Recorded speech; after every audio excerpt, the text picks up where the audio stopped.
Hello friends, welcome to शिक्षक prep. तो friends, आज से हम सीटेट की प्रिपरेशन स्टार्ट कर रहे हैं और इस वीडियो में हम हिंदी पेडागोजी की क्लास फर्स्ट डिस्कस करेंगे। और हिंदी पेडागोजी में आज हम देखने वाले हैं भाषा क्या है, साथ ही साथ भाषा अधिगम को डिस्कस करेंगे, भाषा अर्जन को भी डिस्कस करेंगे, भाषा के रूप देखेंगे। काफ़ी सारे टॉपिक्स यहाँ से आपके कवर हो जाएंगे क्लास 1 में। तो चलिए स्टार्ट करते हैं आज की क्लास। और देखिए इसके साथ साथ हमारी सीडीपी की क्लासेस भी चल रही हैं। इवनिंग में आपको सीडीपी की क्लास मिलेगी और ये वाली क्लास है हमारी हिंदी पेडागोजी की। और एक चीज़ मैं आपको बता दूं फ्रेंड्स, ये जो हिंदी पेडागोजी है पेपर 1 और पेपर 2 दोनों के लिए ये है, ठीक है। और हाँ, काफ़ी सारे स्टूडेंट्स पेड नोट्स को ले चुके हैं। अगर आप लोग भी पेड नोट्स परचेज करना चाहते हैं फ्रेंड्स, तो आपको स्क्रीन पर व्हाट्सअप नंबर दिख रहा होगा, इस नंबर पर मैसेज करके आप नोट्स को परचेज कर सकते हैं। बहुत ही अफोर्डेबल प्राइस में आपको नोट्स अवेलेबल हो जाएगा। साथ ही साथ फ्रेंड्स, ये जो नोट्स है मैंने खुद से प्रिपेयर किया है, तो जो इसकी लैंग्वेज है ना एकदम ईजी रहने वाली है। अभी आप लोग पढ़ेंगे, आप लोग खुद ही समझ जाएंगे, ठीक है। तो चलिए स्टार्ट करते हैं आज की क्लास। और अगर कोई क्वेरी है तो आप कमेंट बॉक्स में पूछ सकते हैं। साथ ही साथ आप टेलीग्राम पर भी हमें ज्वाइन कर सकते हैं, लिंक डिस्क्रिप्शन बॉक्स में अवेलेबल है। तो चलिए स्टार्ट करते हैं। सबसे पहले हम समझते हैं भाषा क्या होता है। और यस, एक चीज़ और है, हम सबसे पहले कॉन्सेप्ट देखेंगे और कॉन्सेप्ट के साथ साथ प्रीवियस ईयर क्वेश्चन पेपर भी डिस्कस करते हुए चलेंगे, ठीक है। जैसे आज के ये टॉपिक हमारे कंप्लीट हो जाएंगे ना, भाषा अधिगम और अर्जन, तो उसके बाद इसी वीडियो में एंड में मैं आपको एमसीक्यू क्वेश्चन कराऊंगी जो कि प्रीवियस ईयरली इस टॉपिक से पूछे हैं, भाषा अर्जन और भाषा अधिगम से, ठीक है।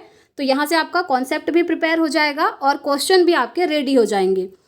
तो चलिए सबसे पहले भाषा क्या होता है।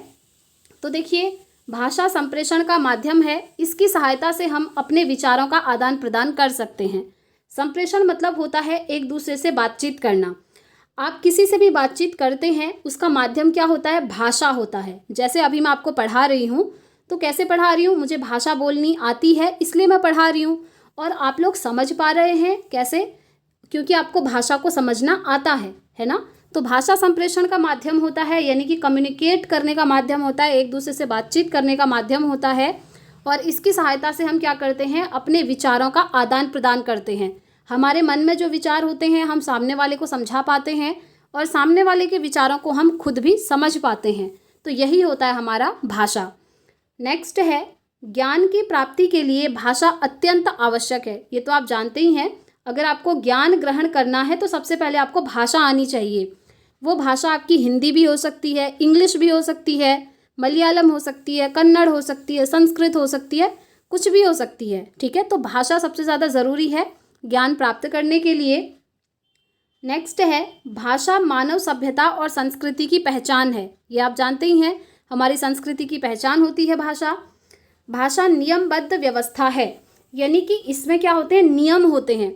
जैसे हमें भूख लगती है तो हम मम्मी से कहते हैं मम्मी खाना दे दो, तो वो एक नियम बना होता है ना, एक रूल होता है, उससे हम चलते हैं। हम ये नहीं कहते कि मम्मी खाना दे दो मुझे, ऐसा हम नहीं बोलते हैं। हम क्या बोलते हैं? मम्मी मुझे खाना दे दो। तो उसमें क्या होता है? रूल फिक्स्ड होते हैं। पहले हमने क्या बोलना है, बाद में क्या बोलना है, वो सब फिक्स्ड होता है, ठीक है। नेक्स्ट है, भाषा सीखने के लिए प्रिंट समृद्ध परिवेश महत्वपूर्ण है।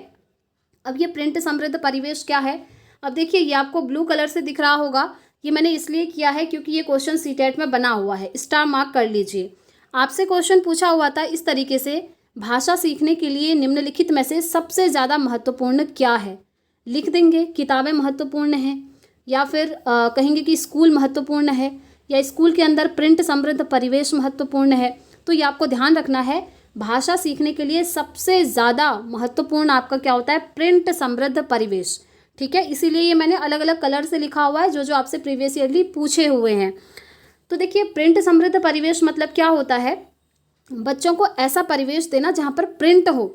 अब प्रिंट कहने का मतलब है, जैसे आजकल आप स्कूल में देखते होंगे, जब बच्चे स्कूल में जाते हैं, आपने भी देखा होगा स्कूल की बिल्डिंग्स को, स्कूल में जो सीढ़ियाँ होती हैं, क्लासरूम्स होते हैं, वहाँ पर क्या किए रहते हैं? कुछ चीज़ें लिखी होती हैं।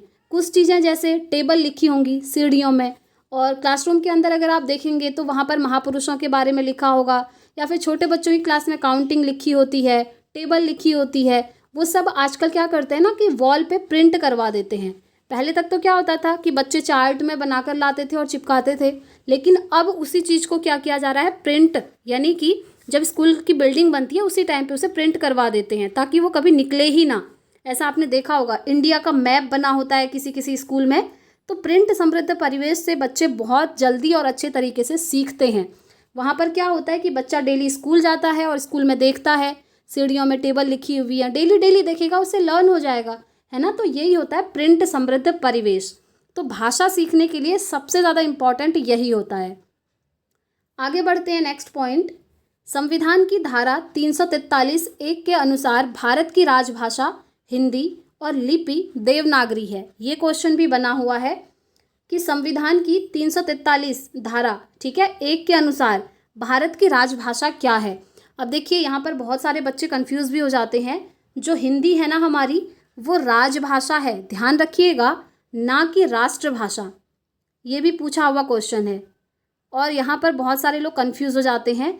तो हमारी देखिए राष्ट्रभाषा कोई नहीं है, हिंदी हमारी राजभाषा है, ध्यान रखना है। और लिपि क्या है, लिपि है देवनागरी। नेक्स्ट पॉइंट है, भारतीय संविधान के अनुसार इंग्लिश लैंग्वेज एक सहयोगी प्रशासनिक भाषा है। अब हिंदी तो हमने कहा राजभाषा है, तो इंग्लिश क्या है, इंग्लिश सहयोगी प्रशासनिक भाषा है, ठीक है। नेक्स्ट है, संविधान की 8वीं अनुसूची में 22 भाषाएं शामिल हैं। ये भी इम्पॉर्टेंट है, आपसे पूछ लिया जाता है कि निम्नलिखित में से कौन सी भाषा संविधान की 8वीं अनुसूची के अंतर्गत नहीं आती है। ऐसे क्वेश्चन आपसे बनेगा और ये क्वेश्चन बना हुआ है, ठीक है। तो देखते हैं यहाँ पर 22 भाषाओं में कौन कौन सी भाषाएं शामिल हैं। सबसे पहली है असमिया, दूसरी है बांग्ला, तीसरी है गुजराती, चौथी है हिंदी, फिर है कन्नड़, कश्मीरी, कोंकणी, मलयालम, मणिपुरी, मराठी, नेपाली, उड़ीसा, पंजाबी और आगे देखिए संस्कृत, सिंधी, तमिल, तेलुगु, उर्दू, बोडो, संथाली, मैथिली और डोगरी। तो ये सारी भाषाएं आपकी क्या हैं, 22 भाषाएं हैं जो आपको संविधान की 8वीं अनुसूची में दी गई हैं, जो आपको एज इट इज़ याद रखनी है, ठीक है। देखिए फ्रेंड्स, एक बेस्ट तरीका मैं आपको बताना चाहूँ, ये जो आप नोट्स देख रहे हैं यही पेड नोट्स में आपको मिल रहा है। तो जब आप लोग परचेज कर रहे हैं ना, तो हो सके तो इसे आप क्या कीजिए, प्रिंट आउट निकलवा लीजिए सारे नोट्स का, क्योंकि ये नोट्स आपको सिर्फ सीटेट में ही नहीं बल्कि आने वाले शिक्षक भर्ती के हर एक एग्जाम में काम आएंगे। और यहाँ पर मैंने बहुत ही डिटेल में और एकदम बढ़िया तरीके से ये नोट्स बनाया हुआ है। और कुछ स्टूडेंट्स ने प्रिंट आउट निकलवाया भी है सभी नोट्स का, ताकि उनको लिखने में टाइम वेस्ट ना हो। तो आप लोग एक बार टेलीग्राम पर ज़रूर शेयर करें जिन्होंने भी प्रिंट आउट निकाला है, या फिर व्हाट्सएप पे आप लोग भेज सकते हैं उसी नंबर पर जिस नंबर से आप लोगों ने नोट्स को परचेज़ किया है, ठीक है। चलिए अब देखिए इसमें से शास्त्रीय भाषाएं कौन कौन सी हैं उन्हें देख लेते हैं। तो शास्त्रीय भाषाएं हैं तमिल, संस्कृत, कन्नड़, तेलुगु, मलयालम और उड़िया, ठीक है। शास्त्रीय, एक चीज़ ध्यान रखना है, शास्त्रीय भाषाओं में हिंदी शामिल नहीं है, ठीक है, हिंदी शामिल नहीं है शास्त्रीय भाषाओं में, ठीक है। चलिए आगे बढ़ते हैं। नेक्स्ट हमारा टॉपिक आता है भाषा के रूप। तो देखिए भाषा के मुख्यतः 3 रूप होते हैं, कौन कौन से, लिखित, मौखिक और सांकेतिक। ये आप लोग जानते भी हैं, लिखित यानी कि रिटन लैंग्वेज, मौखिक यानी कि ओरल लैंग्वेज और सांकेतिक यानी कि साइन लैंग्वेज, ठीक है। साइन लैंग्वेज किन के लिए यूज़ होती है, जो बोल नहीं पाते हैं उनमें क्या होता है, वो साइन लैंग्वेज यूज़ करते हैं, संकेतों के माध्यम से बातचीत करते हैं, ठीक है। अब यहाँ पर इम्पॉर्टेंट ये है कि जो लिखित भाषा है वो मौखिक भाषा की तुलना में अधिक स्थायी मानी जाती है। कौन सी भाषा को स्थायी माना जाता है, लिखित भाषा को, क्योंकि देखिए कभी किसी ने आपको कोई कमिटमेंट कर दी मौखिक रूप से, हो सकता है वो कमिटमेंट अपना चेंज कर दे, वो कल के दिन आपसे ये कह दे कि मैंने ऐसा आपको कब बोला था, होता है ना। इसीलिए लिखित कार्रवाई करी जाती है हर एक काम के लिए, ताकि एक प्रूफ रहे कि हाँ इसने ये लिख करके दिया है ना। तो इसीलिए जो लिखित भाषा होती है उसको ज़्यादा स्थायी माना जाता है मौखिक भाषा की तुलना में, तो इसको आप याद रखेंगे। आगे बढ़ते हैं। अब आता है हमारा मोस्ट इम्पॉर्टेंट टॉपिक, भाषा अर्जन। देखिए भाषा अर्जन और भाषा अधिगम दोनों अलग अलग चीज़ें हैं और इनसे सीटेट में हमेशा क्वेश्चन बनता है। अभी मैं आपको लास्ट में MCQ भी कराऊंगी इसी वीडियो में, आप लोग देखेंगे, ठीक है।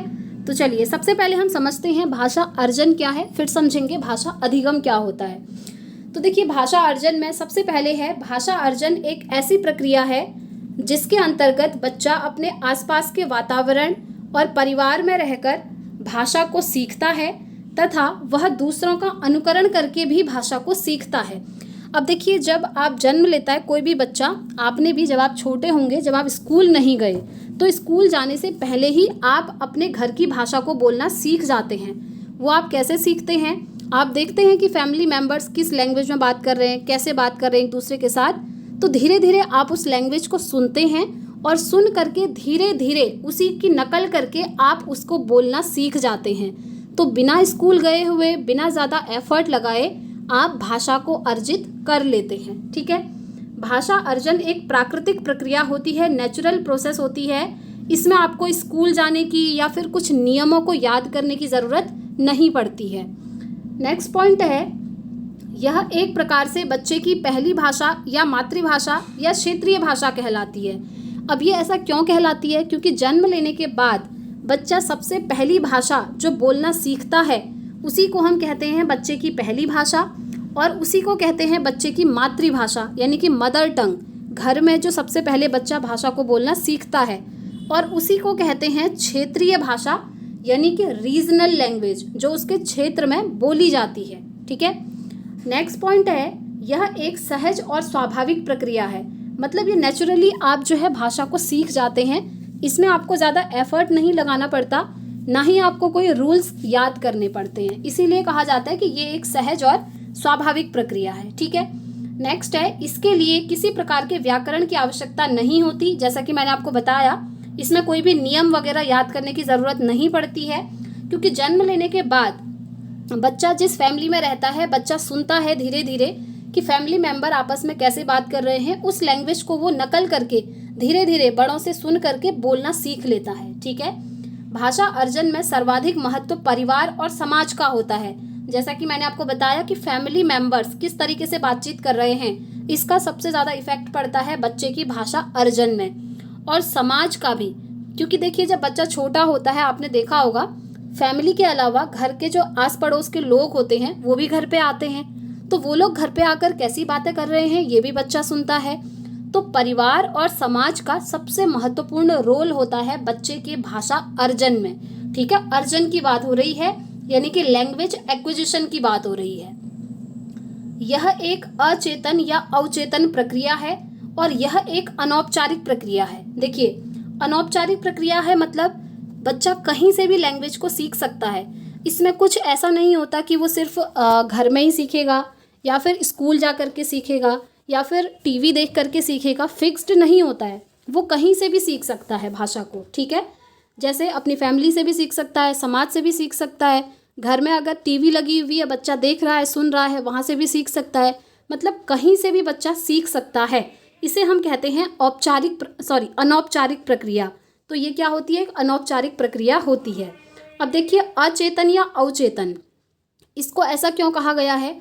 क्योंकि देखिए, अचेतन या अवचेतन में क्या होता है कि ऐसा नहीं है बच्चे का एकदम फोकस होगा उस चीज़ में, नहीं, बच्चा सीख भी लेता है और उसे पता भी नहीं लगता कि उसने कब सीखा। इसी को कहते हैं भाषा अर्जन, लैंग्वेज एक्विजिशन। क्योंकि जब बच्चे ने जन्म लिया तो बच्चा ये थोड़ी सोचता है जन्म लेने के बाद कि मेरे मम्मी पापा ऐसा बोल रहे हैं, मुझे भी बोलना चाहिए, सीखना चाहिए, अंदर से ये भाव आ रहा होगा। नहीं, ऐसा नहीं होता है। बस बच्चा क्या करता है? इमिटेशन करता है, अनुकरण करता है, नकल करता है और धीरे धीरे बोलना सीख जाता है। ठीक है, ऐसा नहीं है कि अब बच्चा बिल्कुल एकदम कॉन्शियस होकर के बैठा है, नहीं, वो चीज़ उसके दिमाग में फिट हो जाती हैं। जैसे एक छोटे बच्चे को पता रहता है कि अगर भूख लगी है तो मुझे क्या करना है। जब बच्चा बोल नहीं पाता है तो वो रोता है, और रो करके घर वाले समझ जाते हैं कि बच्चे को भूख लगी है। तो वो एक भाषा अर्जन है। ठीक है, वहाँ पर ऐसा नहीं है बच्चा एकदम कॉन्शियस है, नहीं, ये जो प्रोसेस होती है सब कॉन्शियस या अनकॉन्शियस होती है, अचेतन या अवचेतन होती है। ठीक है, तो ये 2 पॉइंट हो गए भाषा अर्जन के। तो भाषा अर्जन क्या है, आई होप आप लोग समझ गए होंगे, ध्यान रखना है क्योंकि ये इंपॉर्टेंट है। आगे बढ़ते हैं। अब मातृभाषा क्या होती है? अभी मैंने आपको बताया, बच्चे की पहली भाषा या बच्चे की मातृभाषा या बच्चे की क्षेत्रीय भाषा, ये सब क्या होती हैं? बच्चा इनको अर्जित करता है, एक्वायर करता है। ठीक है, बच्चे की पहली भाषा अर्थात बच्चे के घर में बोली जाने वाली भाषा क्या कहलाती है? मातृभाषा कहलाती है, यानी कि मदर टंग कहलाती है, जो कि मैंने आपको बताया। बच्चा मातृभाषा का अर्जन परिवार से ही करता है, और स्कूल जाने से पहले ही वह मातृभाषा में अपनी बात कहने और समझने में सक्षम भी होता है। जैसा कि मैंने अभी आपको बताया कि बच्चा स्कूल जाने से पहले ही भाषा को बोलना घर में सीख जाता है। जब वो स्कूल जाता है तो घर में जो भाषा उसने सीखी होती है उसी भाषा में स्कूल जा कर के लोगों से बातचीत करता है। वो बातचीत तभी कर पाता है जब उसने घर में वो भाषा सीखी होती है। उसी को हम कहते हैं भाषा अर्जन, और वो ही हमारा मातृभाषा कहलाता है। ठीक है, तो इसके जितने भी नाम हैं आपको ध्यान रखने हैं। भाषा अर्जन में मातृभाषा, बच्चे की पहली भाषा या क्षेत्रीय भाषा, इन तीनों भाषाओं का बच्चा क्या करता है, अर्जन करता है। ठीक है, अब नेक्स्ट हमारा आता है टॉपिक भाषा अधिगम। तो अधिगम क्या है, अर्जन का थोड़ा सा डिफरेंट रूप है। अब ये क्या है देखिए, अधिगम का तात्पर्य होता है सीखना, लर्न करना किसी चीज़ को। अधिगम में प्रयास करने की आवश्यकता होती है। जैसे अर्जन में बच्चे को ज़्यादा एफर्ट नहीं लगाना पड़ता है ना, लेकिन अधिगम में क्या होता है, बच्चे को एफर्ट लगाना पड़ता है। ये क्या होती है, एक औपचारिक प्रक्रिया होती है, यानी कि फॉर्मल प्रोसेस है। फॉर्मल, औपचारिक। औपचारिक मतलब क्या होता है कि एक फिक्स्ड कोई कॉलेज, इंस्टीट्यूट या स्कूल फिक्स्ड होगा जहाँ से बच्चा सीखेगा, तो ये औपचारिक होती है। और हमने अभी अर्जन देखा, अनौपचारिक होती है। क्यों? क्योंकि वहाँ पर बच्चा कहीं से भी भाषा को सीख सकता है। वहाँ पर उसको बाध्य नहीं किया जाता कि आप घर से ही सीखेंगे या स्कूल से ही सीखेंगे, नहीं। लेकिन औपचारिक में क्या होता है, एक क्राइटेरिया फिक्स्ड होता है कि आप स्कूल जा रहे हैं तो स्कूल से ही सीखेंगे। तो ये क्या है, एक औपचारिक प्रक्रिया है। इसमें भाषा के नियम सीखने होते हैं और व्याकरण का प्रयोग भी किया जाता है। भाषा अधिगम यानी कि लैंग्वेज लर्निंग में क्या होता है कि जो व्याकरण के नियम होते हैं वो बच्चों को सीखने पड़ते हैं, मतलब पूरा ग्रामर का नॉलेज बच्चे को लेना पड़ता है। लेकिन भाषा अर्जन में क्या होता था कि उसको ग्रामर वगैरह कुछ नहीं पढ़नी है, वो बस जन्म ले रहा है, जब छोटा है तो घर में जैसे लोग बात कर रहे हैं वैसे ही वो बिना एफर्ट किए सीख जाता है। लेकिन जब बच्चा स्कूल जाता है तो वो भाषा अधिगम करना स्टार्ट करता है। ठीक है, और स्कूल जाने के बाद आप देखते होंगे, आपने भी ग्रामर पढ़ी होगी, व्याकरण पढ़ी होगी, उसके रूल पढ़े होंगे, नाउन क्या होता है, प्रोनाउन क्या होता है, सब्जेक्ट क्या होता है, वर्ब क्या होता है, सब्जेक्ट वर्ब कैसे यूज़ होते हैं एक सेंटेंस में। ये सभी आपका भाषा अधिगम के अंदर आता है, जहाँ पर बच्चे को एफर्ट लगाना पड़ता है सीखने के लिए। ठीक है, तो भाषा अधिगम में आप ये कहेंगे कि बच्चा स्कूल जा चुका है।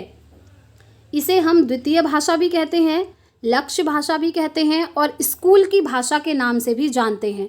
तो नाम तीनों के याद रखने हैं। भाषा अधिगम क्या है, द्वितीय भाषा है, लक्ष्य भाषा है और स्कूल की भाषा है। ठीक है, आगे बढ़ते हैं। भाषा अधिगम विद्यालय में प्रारंभ होता है। जैसा कि अभी मैंने आपको बताया, भाषा अधिगम हो रहा है मतलब बच्चा स्कूल जा चुका है, क्योंकि स्कूल में ही बच्चे को ग्रामर के नियम वगैरह याद करने होते हैं। यह एक चेतन प्रक्रिया है। आपने भाषा अर्जन देखा था, वो अवचेतन या अचेतन प्रक्रिया थी, लेकिन ये क्या है, एक चेतन प्रक्रिया है, यानी कि कॉन्शियसली आप सीखते हैं, आप चीज़ों को याद करते हैं।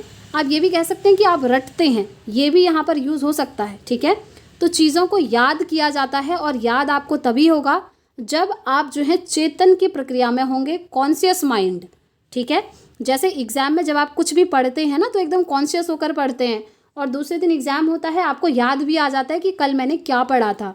तो ये होता है चेतन प्रक्रिया, जहाँ पर बच्चे का दिल दिमाग सब कुछ एकदम खुला हुआ होता है। नेक्स्ट है, भाषा सीखने के लिए प्रिंट समृद्ध वातावरण होना चाहिए। सेम चीज़ है, मैंने ऊपर आपको पढ़ाया था ना, भाषा को सीखने के लिए सबसे ज़्यादा ज़रूरी क्या है, प्रिंट समृद्ध परिवेश। तो ये आपको ध्यान रखना है, ये बहुत इंपॉर्टेंट है। नेक्स्ट है, भाषा अधिगम में शिक्षक, विद्यालय, पाठ्यक्रम, पाठ्यपुस्तक आदि की महत्वपूर्ण भूमिका होती है। ऑफ कोर्स इनकी महत्वपूर्ण भूमिका होगी, क्योंकि भाषा अधिगम में क्या है, बच्चा विद्यालय जा चुका है और विद्यालय में जाकर चीज़ों को सीख रहा है। तो विद्यालय में शिक्षक भी होते हैं, पाठ्यक्रम भी होता है, पाठ्यपुस्तक भी होती है, यानी कि करिकुलम होता है, बुक्स होती हैं, टीचर्स होते हैं, अदर स्टूडेंट्स होते हैं, मतलब सारी चीज़ें होती हैं स्कूल में। तो भाषा अधिगम के लिए ये सभी चीज़ें क्या हैं, महत्वपूर्ण हैं, यानी कि इम्पॉर्टेंट हैं। चलिए आगे बढ़ते हैं। नेक्स्ट इम्पॉर्टेंट पॉइंट देखिए, नोट है। सबसे पहला, भाषा अर्जन और भाषा अधिगम में मुख्य अंतर किस चीज़ का है, ये क्वेश्चन बना हुआ है।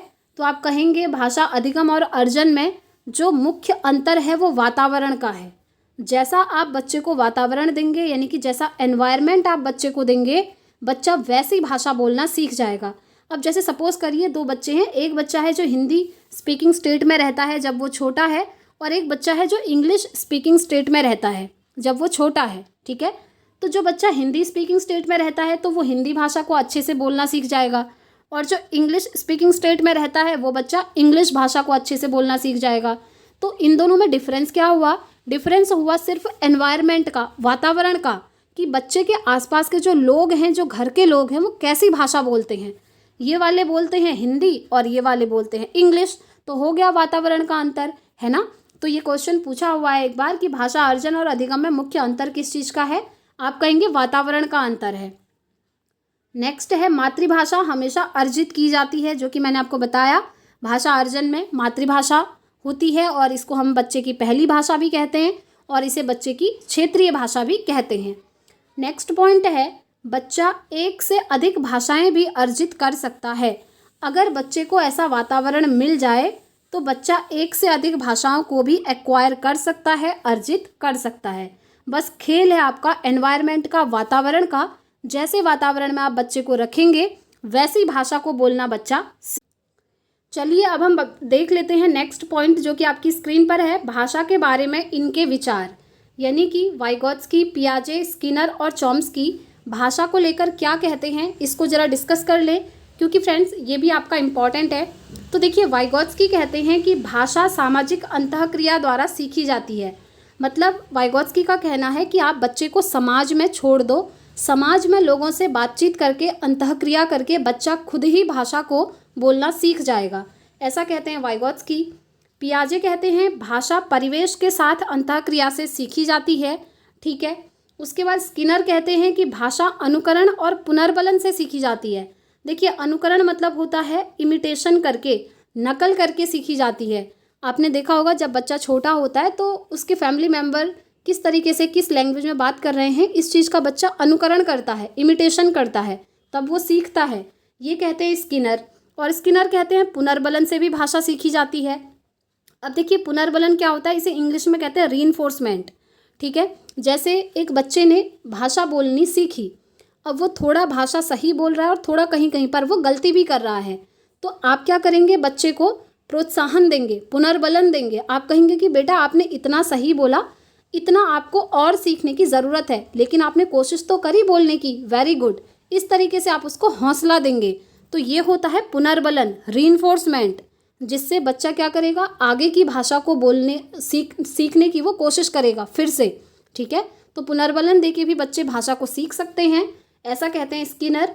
और चॉम्स्की कहते हैं कि बच्चों में भाषा अर्जन की क्षमता जन्मजात होती है, यानी कि जन्म से ही बच्चे के अंदर एक कैपेबिलिटी होती है, एक एबिलिटी होती है कि बच्चा जो है भाषा को अर्जित कर पाए, यानी कि उसका एक्विजिशन कर पाए। अब ये जो चॉम्स्की हैं, इससे रिलेटेड एक डिटेल टॉपिक भी है भाषा से रिलेटेड, उसको हम आगे डिस्कस करेंगे, ठीक है। फिलहाल आपको ये चारों चीज़ें ध्यान रखनी है, क्योंकि सभी के अकॉर्डिंग भाषा अलग अलग है। आगे बढ़ते हैं। प्रोफेसर स्मिथ के अनुसार देखिए, प्रोफेसर स्मिथ कहते हैं कि बच्चे 1 साल में 3 शब्द बोलना सीखेंगे और 2 साल में 272 शब्द बोलना सीखते हैं और 5 साल में 2072 शब्द बोलना सीख जाते हैं। तो इसको स्टार मार्क कर लीजिए, इंपॉर्टेंट है और बहुत इजी भी है कि प्रोफेसर स्मिथ के अनुसार 1 साल में बच्चा कितने शब्द बोलना सीखेगा, तो आप कहेंगे 3 शब्द। 2 साल में कितने शब्द बोलना सीखेगा, 272 शब्द। 5 साल में कितने शब्द, 2072 शब्द। बस इतना आपको ध्यान रखना है। तो फ्रेंड्स, आज की क्लास में हम इतना ही रखते हैं। इससे आगे का जो आप ये देख रहे हैं भाषा विकास के चरण हैं और उसके बाद आपके भाषा शिक्षण के सिद्धांत हैं, इनको हम नेक्स्ट वीडियो में कवर करेंगे। तो आज की क्लास को हम यहीं पर समाप्त करते हैं। लेकिन आज की जो हमने क्लास करी, इसमें जो MCQ आपसे प्रीवियस ईयरली पूछे गए हैं, ज़रा हम उन्हें डिस्कस कर लेते हैं और यहाँ से आप खुद को एनालाइज भी कर पाएंगे कि जो अभी तक आपने ये थ्योरी पढ़ी आपको कितनी समझ में आई और आपने कितने क्वेश्चन सही करे। पहला क्वेश्चन आपके सामने है, बच्चे सामाजिक अंतःक्रिया से भाषा सीखते हैं, यह विचार किसका है। अभी हमने पढ़ा था, वाइगोत्स्की कहते हैं कि बच्चे भाषा को सामाजिक अंतःक्रिया के द्वारा सीखते हैं, यानी कि समाज के साथ इंटरेक्शन करके सीखते हैं। तो इसका राइट आंसर क्या हो जाएगा, वाइगोत्स्की का, ठीक है। नेक्स्ट क्वेश्चन है, भाषा सीखने और भाषा अर्जित करने में मुख्य अंतर का आधार क्या है। देखिए, अभी मैंने आपको बताया भी था, पहला है साक्षरता, दूसरा है पाठ्य सामग्री, तीसरा है भाषा परिवेश और चौथा है भाषा आकलन। तो भाषा को सीखना, जिसे हम कहते हैं भाषा अधिगम, ठीक है, अधिगम को सीखना भी कहा जाता है। तो भाषा सीखना और भाषा अर्जित करना, इन दोनों में मुख्य अंतर किस चीज़ का है? अभी हमने पढ़ा था वातावरण का अंतर है। वातावरण यानी कि जो भाषा का परिवेश है, ठीक है, आसपास का, उसी को हम कहते हैं परिवेश या वातावरण। तो इसका राइट आंसर ऑप्शन 3 हो जाएगा।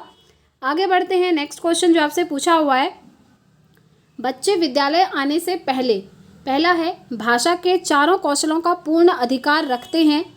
दूसरा है अपनी भाषा की नियमबद्ध व्यवस्था की व्यावहारिक कुशलता के साथ आते हैं।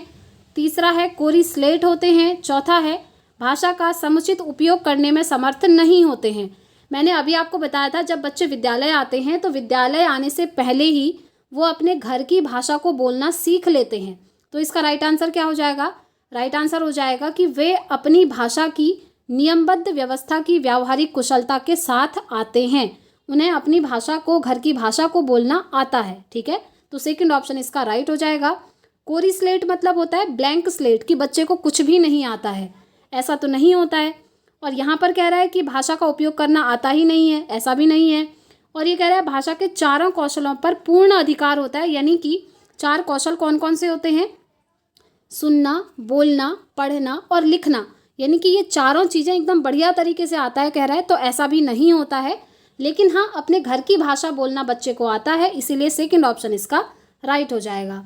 आगे बढ़ते हैं, नेक्स्ट क्वेश्चन जो आपसे पूछा हुआ है, चॉम्स्की के अनुसार कौन सा कथन सही है? नॉम चॉम्स्की क्या कहते हैं? अभी हमने पढ़ा था कि बच्चों में भाषा को सीखने की क्या होती है? जन्मजात क्षमता होती है।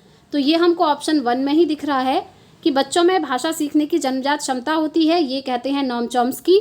सेकंड ऑप्शन कह रहा है कि सीखने की क्षमता नहीं होती है, ऐसा वो नहीं कहते हैं। क्षमताएं बहुत सीमित होती हैं, नहीं। व्याकरण की बात करते हैं, नहीं। वो कहते हैं बच्चों में भाषा सीखने की जन्मजात क्षमता होती है, इनेट कैपेबिलिटी होती है। नेक्स्ट क्वेश्चन जो आपसे पूछा हुआ है, भाषा अर्जित करने की प्रक्रिया में किसका महत्व सर्वाधिक है? किस चीज़ का सबसे ज़्यादा महत्व है, ये आपसे पूछा है। भाषा अर्जन के लिए पूछा है, ठीक है, एक्विजिशन। भाषा कक्षा, भाषा प्रयोगशाला, पाठ्यपुस्तक और समाज। तो देखिए मैंने आपसे कहा था कि जो भाषा अर्जन होता है वो बच्चे के विद्यालय जाने से पहले ही उसके घर पर हो जाता है। घर में जो उसके फैमिली मेम्बर होते हैं और जो आस पड़ोस के लोग होते हैं, जो समाज होता है, उसका सबसे इम्पॉर्टेंट और ज़्यादा रोल होता है। तो इसका राइट आंसर हो जाएगा ऑप्शन 4। अब ये जो 3 चीज़ें हैं ना, ये तो विद्यालय के अंदर होती हैं, और विद्यालय के अंदर बच्चा कब जाता है? भाषा अधिगम में, ठीक है, ऐसे ध्यान रखना है। लेकिन अर्जन उसका घर पर होता है, तो 4th ऑप्शन इसका राइट हो जाएगा। आगे बढ़ते हैं, नेक्स्ट क्वेश्चन जो आपसे पूछा है, भाषा अर्जित करने में वाइगोत्स्की ने किस पर सर्वाधिक बल दिया है? वाइगोत्स्की से रिलेटेड पूछा है, ठीक है। पहला है भाषा की पाठ्यपुस्तक पर, नहीं। समाज में होने वाले भाषा प्रयोग पर सॉरी। नेक्स्ट है परिवार में बोली जाने वाली भाषा, और चौथा है कक्षा में बोली जाने वाली भाषा। हमने पढ़ा था अभी थ्योरी में कि जो वाइगोत्स्की हैं वो क्या कहते हैं, बच्चा सामाजिक अंतःक्रिया के स्वरूप भाषा को सीखता है। सामाजिक अंतःक्रिया मतलब समाज से जब बच्चा इंटरेक्ट करता है तो समाज में जो भाषा बोली जाती है उसी के थ्रू बच्चा भी भाषा को बोलना सीखता है, ये कहते हैं वाइगोत्स्की। इसलिए सेकंड ऑप्शन इसका बिल्कुल राइट हो जाएगा।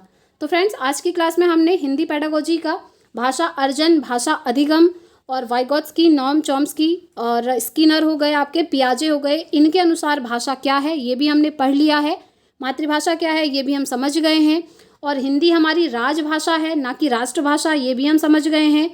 और जो संविधान की 8वीं अनुसूची में 22 भाषाएं हैं वो भी हमने देख ली हैं, और जो शास्त्रीय भाषाएं हैं उन्हें भी हम कर चुके हैं। तो आई होप आज की क्लास आपको पसंद आई होगी फ्रेंड्स। वीडियो पसंद आई है तो लाइक एंड शेयर ज़रूर करें। और अब हम कल मिलेंगे नेक्स्ट क्लास के साथ, और सीटेट एग्ज़ाम होने तक आपका सारे सब्जेक्ट का मैं यहाँ से आराम से करवा दूँगी फ्रेंड्स। और इवनिंग में रेडी रहिएगा CDP की क्लास के लिए, ठीक है। और बाकी नोट्स के लिए आप स्क्रीन पर दिए हुए नंबर पर व्हाट्सअप कर सकते हैं, वहाँ से आप लोगों को पेड नोट्स मिल जाएगा। तो इस वीडियो में इतना ही रखते हैं फ्रेंड्स, मिलते हैं नेक्स्ट वीडियो में। Thanks for watching.